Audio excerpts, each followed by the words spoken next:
retrocederam, aquele dilúvio herege que o Rodrigo advoga por aí, está demonstrado nos fatos, no planeta, na Terra. As águas do dilúvio retrocederam, Golfo do México. E aí soterraram o petróleo. O petróleo se forma ao longo de milhões e milhões de anos. A gente vai no laboratório hoje, tem empresa nos Estados Unidos que pega a matéria orgânica, mistura com água e pressão e forma petróleo. Então, o exemplo que foi utilizado é um exemplo magnífico para mostrar que a Terra é jovem. Então, peraí, você está dizendo... Vamos lá.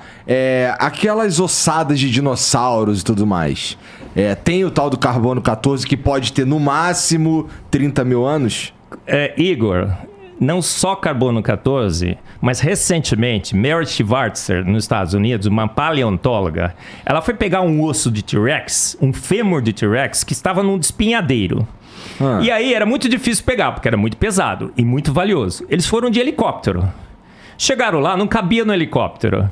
Aí eu brinco, eles foram buscar a Ferrari, não cabia no caminhão, eles cortaram a Ferrari no meio, sabe? É mais ou menos assim. Cortaram o osso de T-Rex. Igor, dentro do osso do T-Rex tinha tecido mole, células sanguíneas, ele cheirava mal, sequer estava mineralizado. Hoje, aí saíram cortando tudo quanto é ossinho do registro fóssil. Ô Marcos, rapidinho, só pra gente... Sim. Porque assim, leva em consideração que tudo que vocês estão falando aqui hoje... vai contra tudo que eu aprendi, tá bom? Sim, claro. Então, assim, Ô, Igor, eu era um evolucionista teísta, eu fui 40 anos evolucionista teísta. O que significa isso? Eu cria nos milhões de anos, eu cria no registro fóssil, eu cria em Darwin. Eu só achava que Deus tinha guiado isso, que não faz o menor sentido, tá? Mas eu cria nisso. Aí eu fui me convertendo ao longo dos anos com os dados, com esses achados. Então, isso. Especificamente esse aí do osso do tiranossauro, cara, assim, não quero dizer nada com isso, tá? Não tô te chamando de mentiroso, mas como é que eu comprovo isso? Até pra quem tá ouvindo a gente. Olha, nós temos mais de 50 artigos científicos hoje publicados. É só entrar e colocar o currículo Lattes dele. Não fui eu que publiquei, não sou paleontólogo, sou químico, não é? Mas química é tudo e tudo é química, né? Mas você sabe falar de mol, de inox. No final tudo converge para química. Eu acho que por isso que é muito legal você discutir o design inteligente à luz da química. A fossilização é um processo químico que transforma a matéria orgânica e inorgânica. Igor, pensa bem. Você vai num osso de T-Rex, sequer fossilizado ele está. Ele está orgânico, ele cheira mal. Cheira mal é putrescina e cadaverina. São duas moléculas voláteis. Como é que eu... Assim, o meu ponto é... Dá pra gente encontrar essa informação que você tá dando aí? Olha, procura tecidos moles em dinossauros. Os artigos. Eu coloco no meu livro. Eu tenho no meu livro. Tem no site da TDI Brasil. É isso que eu fico chateado. Desculpa eu ter interrompido, porque isso não é passado. Tem um ex-ateu chamado Lee Strobel, que ele era ateu, mas dá pancada em tudo e tal. Tanto é que ele escreveu o livro Em Defesa de Cristo, A Case for Christ, A Case for Faith. Quando ele deixou de ser ateu, um dos nós dele foi essa questão da evolução. E ele é interessante que ele é jornalista. Sabe o que ele fez como jornalista? Ele foi jornalista do Chicago Tribune. Ele era especializado em pegar furos. Ele começou a entrevistar especialistas que quebravam esse status quo establishment. E ele viu que, poxa, tem alguma coisa errada aqui. Eu queria pedir só uma gentileza para colocar aquela foto de novo lá. Eu que pedi essa foto, porque eu fico muito preocupado com a didática da coisa. Só para deixar claro também, porque depois vão encher meu saco, eu perguntei pro Rodrigo e pro Marcos antes se eu podia fumar meu cigarro de palha e eles falaram que tava tudo bem. Tranquilo, não tem problema. Então não enche o saco no comentário, tá? E o de palha é até melhor, né? O outro eu não aguento. É o menos mal, né? O outro eu não aguento. Olha aqui, eu quero só pedir a questão acadêmica, didática aqui pro pessoal de casa entender. Isso aqui é o que chamam... Porque tem uma parte aqui em que a arqueologia e a paleontologia estão mais ou menos semelhantes. Porque eu também trabalho com estratigrafia. Só que enquanto eu falo de... Estratigrafia é o seguinte, eu vou falar na linguagem arqueológica. Tá bom. Depois eu transfiro para paleontológica. Você tem aqui, igual esse Lego aqui, tem uma cidade bonitinha, funcionando, as casinhas e tudo mais. Vem guerra, destruição, erosão, abandono da cidade, ela vai sendo destruída. Vem uma outra civilização e constrói uma cidade por cima. Repete-se o processo. Guerra, destruição, mudança no tempo, abandono, vem outro constrói. Com o tempo você vai fazendo camadas de cidades. A gente chama isso de Tá certo? Tel em hebraico, tal em árabe. Então, o que está mais embaixo é mais profundo, o que está em cima é mais recente. E pelos elementos que eu encontro ali, como cerâmicas, moedas, a gente usa também datação absoluta de laboratório, ossos. Eu consigo falar, olha, isso aqui, essa camada aqui é como um bolo de aniversário cortado. Uhum. Esse pessoal aqui viveu no período do ferro 2. Então a civilização que está embaixo é ferro 1 ou bronze. Tá. O que está em cima, período grego, persa e tudo mais. Uhum. Então o que acontece? A paleontologia tem o mesmo sistema da estratigrafia. Só que enquanto eu estou falando de uma estratigrafia do ano 3100 antes de Cristo até hoje, eles falam, como o Marcos mencionou, dos milhões de anos, mas o processo é o mesmo. Só que enquanto eu estou falando do período do calcolítico, bronze, ferro, persa, romano, etc., eles estão falando de período... aí tem todo o período lá, paleozoico, mesozoico e cenozoico. O paleozoico é o mais antigo, tá bom? O mesozoico é o mediano, o cenozoico está ali. E esses períodos ainda são subdivididos em vários outros períodos, como você pode ver ali à direita. Agora, qual que é o ponto do Marcos? Se o pessoal de casa olhar para o lado esquerdo, você tem a coluna geológica, como as coisas estão montadas, tá certo? O primeiro ponto que chama atenção ali são o trilobita. É o primeiro ser que aparece ali, ó, junto com a concha. Aquilo é um trilobita. É um trilobita, tem uma conchinha no meio. Isso, tem dois ali, ó, da direita e a esquerda. Exatamente. Tem um trilobita de um lado e outro do outro e uma concha no meio.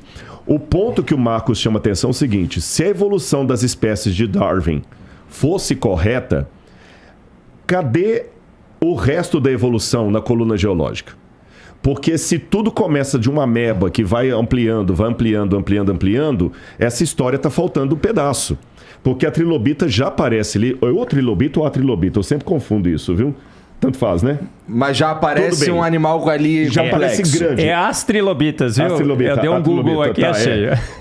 A trilobita, se ela já aparece ali e a evolução é verdadeira, eu tenho que encontrar os ancestrais da trilobita para trás para fazer a linha evolutiva. Esse é o primeiro problema. Cadê os ancestrais? Ô, Igor, você olha lá... que é tão vazio, que o período que ela aparece é chamado de Cambriano. E eles chamam de explosão cambriana. O que é explosão cambriana? A vida aparece ali no Paleozoico, puf, pronta. Não tem vida, de repente, bum, aparece Esse é o primeiro problema. Olha os animais, a complexidade dos animais que aparecem ali. Os dinossauros estão lá no Triássico e no Jurássico, os dinossauros.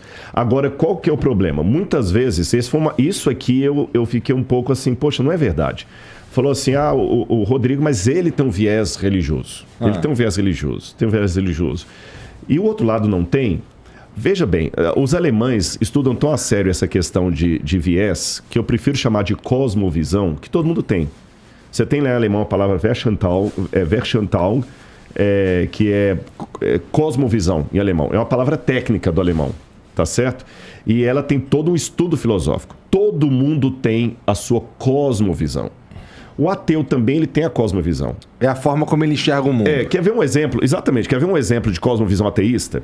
Para que a evolução de Darwin seja correta, é imprescindível. Isso aqui não é a opinião do Sérgio, minha, do Marcos, ninguém não. É imprescindível. Para a evolução das espécies de Darwin ser real, tem que ter tempo. Tem que ter tempo. E muito tempo. Então, como eu já trabalho com esse pressuposto, então quando eu olho aquilo ali, eu falo assim, tem que ter tempo. Então, vou dar um exemplo assim, bem leigo.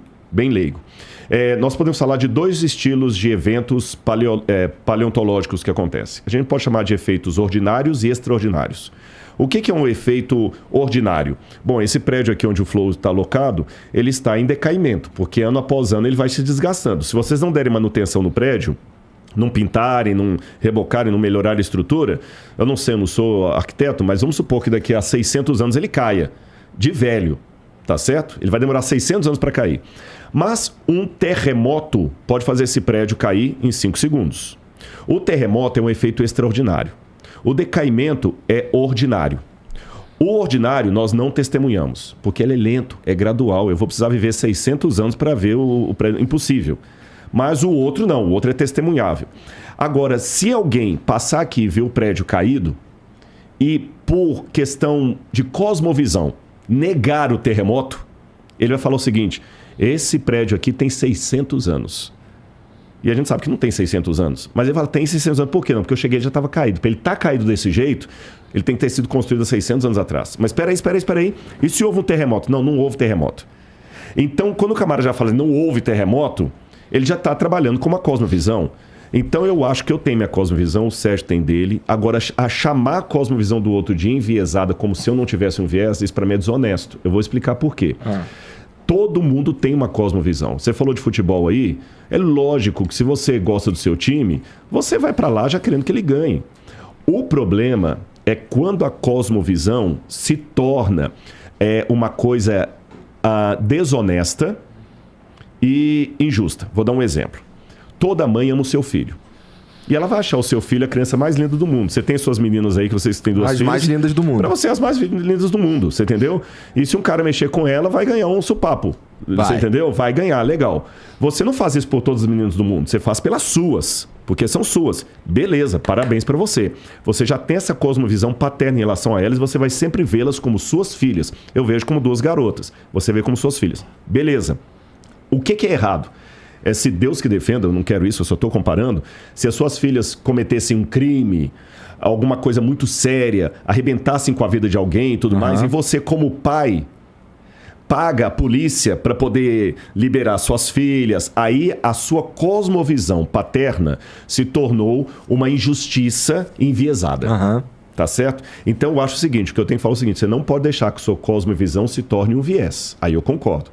Agora dizer que eu sou neutro, eu faço ciência neutra, quem tem viés é o outro? Não. Todo mundo tem cosmovisão. Esse ponto é pacífico.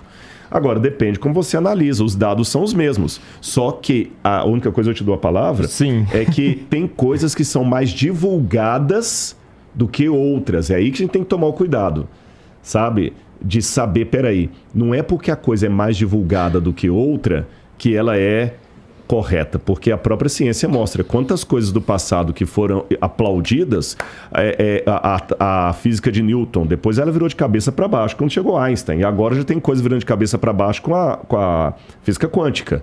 Então, quer dizer, sabe, temos que tomar um pouquinho cuidado com alguns dogmatismos, e cientista fala que ele é neutro, que ele só trabalha com fatos. Não, ele às vezes é tão dogmático como o crente. Posso dar um exemplo desse dogma? Igor, quando descobriram os tecidos mole em dinossauro, todo mundo sabe que carne, por exemplo, não dura mais que alguns poucos dias fora da geladeira. Todo mundo sabe disso, não sabe? É óbvio e evidente. Isso é uma evidência científica. A gente pode fazer o experimento, ele é reprodutível. Você pode fazer em vários pontos do mundo. Inclusive, tinha uma estimativa que dizia que material orgânico depositado em rochas não deveria durar mais que 200 anos. Não poderia passar de 200 anos. Essa estimativa existia. Quando encontraram esse tecido mole dentro de dinossauro, ele estava orgânico, tinha, vamos dizer assim, carne e ossos ali. Tinha colágeno, tinha células sanguíneas, mais de 17 tipos de biomoléculas já foram encontrados em ossos de dinossauros e de todos os animais no registro fóssil. Todos aqueles animais ali já foram encontrados com material orgânico, não fossilizado. Uma prova evidente que isso foi feito numa única catástrofe. Aí disseram o seguinte, olha, sabemos, pensa os argumentos de lógica. Sabemos que tecido mole não dura milhões e milhões de anos soterrado. Encontramos tecido mole em animais soterrados. Qual a conclusão? Olha, se você é um cientista imparcial, que a sua cosmovisão não está te guiando, qual é a conclusão? Esse registro fóssil foi formado há milhares de anos, no máximo. Mas sabe o que os cientistas falaram no mundo? Saiu um trabalho científico sobre isso. Temos, então, que reavaliar a nossa posição que tecido mole se degrada rapidamente no meio ambiente. E aí começaram a sair artigos no mundo como catalisadores, como preservantes, melhor dizendo, né? Preservantes teriam preservado o tecido mole por 60 milhões de anos, porque dinossauro diz que foi extinto há 60 milhões de anos. Saiu um artigo de uma cientista, Mary Schwartz, inclusive, ela disse, olha, fiz um experimento aqui, acho que foi com cobre, E deixei a proteína lá no meu laboratório, ficou 2 anos e ela não degradou. Olha, provei. Gente, esse artigo foi publicado na Science. Quando eu li, a Science é o maior periódico científico que temos hoje. Quando eu li aquilo, eu falei assim, gente, não pode. Olha como a cosmovisão, né, Rodrigo, está guiando o cientista. Porque 2 anos, frente a 60 milhões, é uma gota no oceano. Não tem como você preservar tecido mole em dinossauro por 60 milhões de anos. Então a gente tem uma prova definitiva. Eu acho que é quase que irrefutável. A gente não tem provas irrefutáveis, mas é quase. Você como químico, está dizendo que não tem algo que manteria aquilo ali orgânico por todo esse tempo. Olha, você pode colocar o preservante que você quiser. Mas nós sabemos que raios cósmicos atingem a Terra. Esses raios cósmicos penetram no que for. Solo, inclusive, rocha, inclusive. Ainda mais em rocha sedimentar.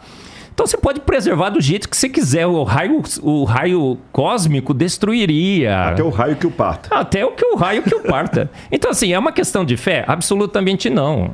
É uma questão de ciência. Agora, por que não se aceita? É porque, assim, estão falando que o Palmeiras tem Mundial e o corintiano não vai aceitar, não é? Não, mas não tem, né? É ciência. Eu não sei. Eu sou ponte pretano. Você viu que eu não tô nessa treta. Mas é como você chegar numa assembleia de corintianos e falar assim, gente, eu descobri que o Palmeiras tem Mundial. Eles não estão aceitando. É óbvio demais. É óbvio demais que a Terra é jovem. Que a Terra é absolutamente jovem. E é óbvio demais que a vida na Terra é jovem.